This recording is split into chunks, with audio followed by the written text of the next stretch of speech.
Hi guys, it's your pontiff here, ArchieLuxury. Today guys, I want to talk about two of my favorite watches that are in my collection.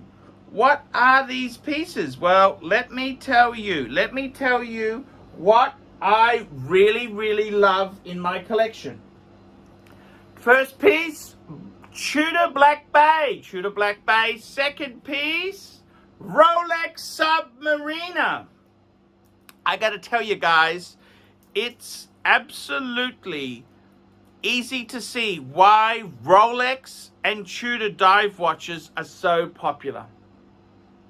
Guys, here is the two. These are the latest models. We got this is the new 41mm Rolex Submariner date in steel. And we got here a Tudor Black Bay. This is the 41mm, not the 58, the 41mm Black Bay in burgundy bezel. Guys, I want to review these watches here. I gotta tell you, yes, the Submariner is the bee's knees, the duck's nuts. But if you can't afford a Rolex, I think this Tudor Black Bay is a winner chicken dinner. Guys, I'm going to review these watches together, compare them, go through the talk, and I want to hear what you think. In my opinion, every man needs a dive watch, whether it's discount or full premium. Guys, take a look at this comparison. Okay guys, let's take a look at the 41mm divers, that's correct, divers. So firstly, we've got the Rolex Submariner. Absolute design icon. This is it. This is the legendary, this is what all dive watches are judged by. The Rolex Submariner. This segment is owned by Rolex. Here we have a 41mm. This is the latest 2020 introduction. 41mm. The lugs have been scaled down. Slightly bigger bracelet. This is Perfectamundo. However, let's compare this watch to its sibling. Yes, out of the Tudor Studio. That's right, guys. Look at this here. We've got the Tudor Black Bay. This here is this is when Tudor, what happened to Tudor? Well, Tudor used to make Submariners. They did. They had Submariners. Then they went on this silly path, the Hydronaut, and then all of a sudden, presto, they launched the Black Bay. That's supposed to be a retro Tudor Submariner. Of course, Tudor now wants to be different from Rolex. So, but these watches, these are both big divers. And what do you think here? What do you think of this pair? This is a really cool pair of divers. And this is where it gets interesting. Let's have a look here. So here we go. This is the pair. What is the bigger diver? Well, if we have a look at them, it's actually the Tudor. The Tudor is the bigger, chunkier diver. The thing about the Tudor is you've got to appreciate the Tudor itself is a piece which came out before the 41mm Submariner. Look at the side girth on the Tudor, and let's compare that to the new Submariner. So it is considerably, the Submariner Rolex, considerably thinner. The lugs themselves there, well, they are quite similar. Quite similar indeed. I think the impression is the Tudor is slightly, just looks aesthetically bigger. The crown, there's no crown guard on the Tudor, but it's got a big Tudor crown. Rolex, of course, has the crown guards.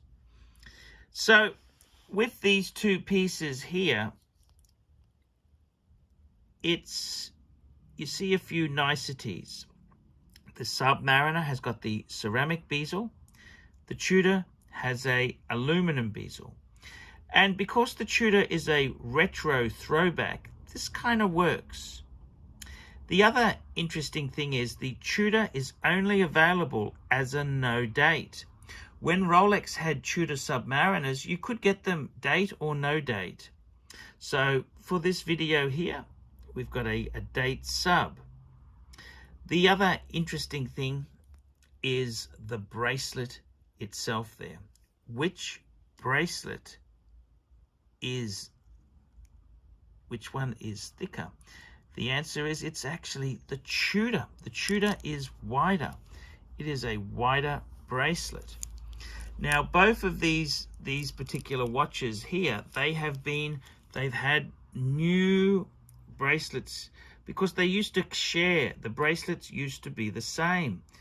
The original Tudors, they even had Rolex stamping on the bracelets. One thing I will say is that on the Submariner, we've got the safety. On the Tudor, we've got a safety. To actually undo this, very easy on the Sub, not quite as easy on the Tudor. Then if we look at the clasp itself there, the construction, I think the Rolex has it. It has it by just being a little bit more elegant in its execution. The Tudor, whilst not flabby, is not as sophisticated.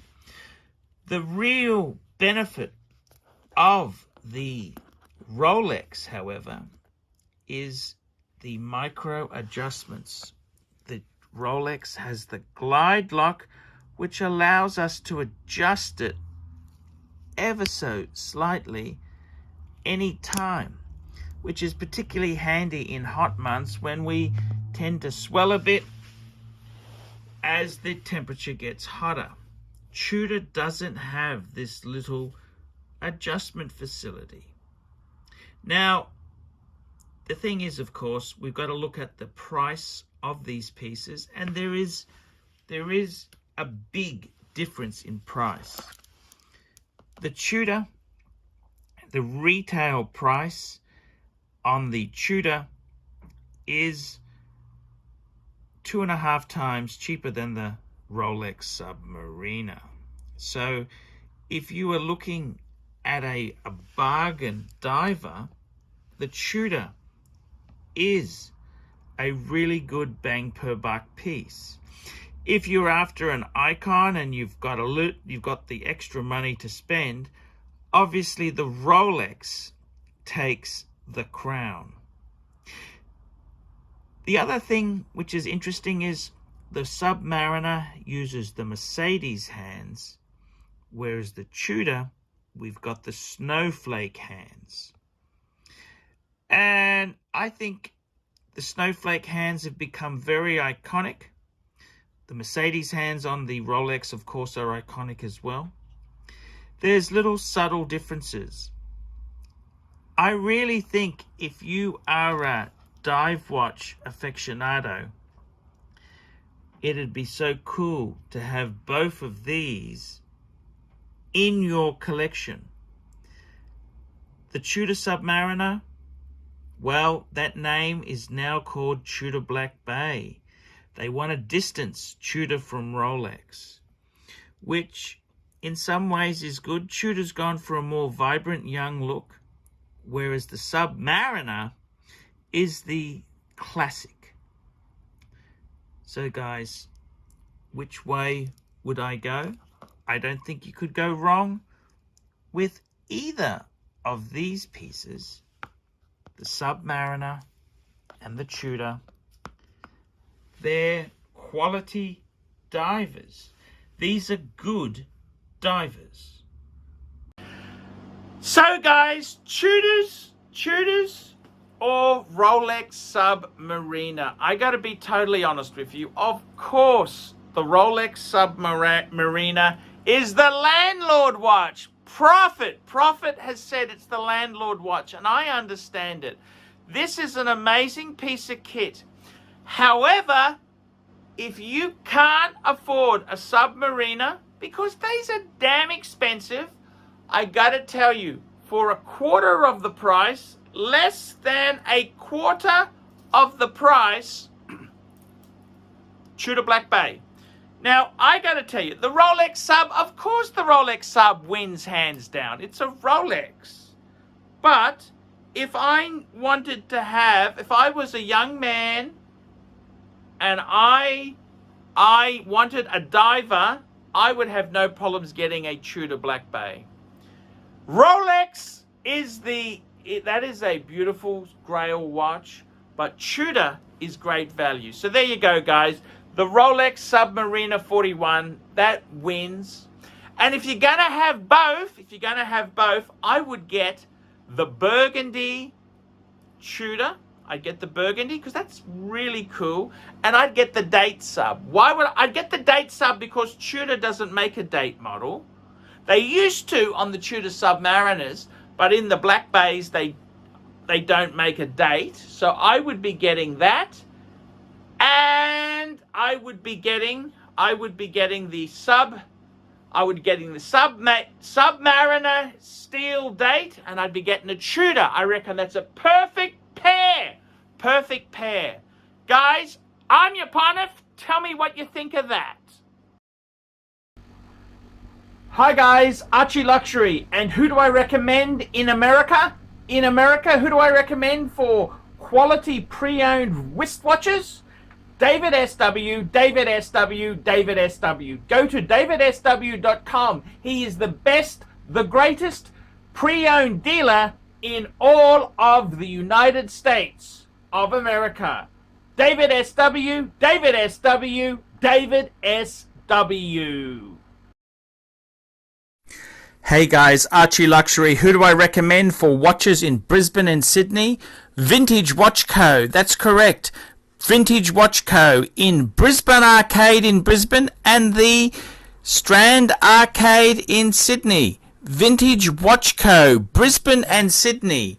Ronnie, I've known him since the late 90s. Ronnie is a top bloke. Luke is a great guy. Vintage Watch Co.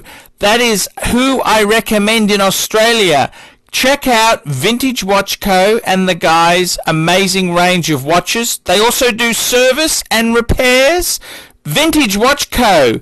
That is where the Pontiff goes. You know, some of my Pateks came from Vintage Watch Co. That's right, guys. Vintage Watch Co.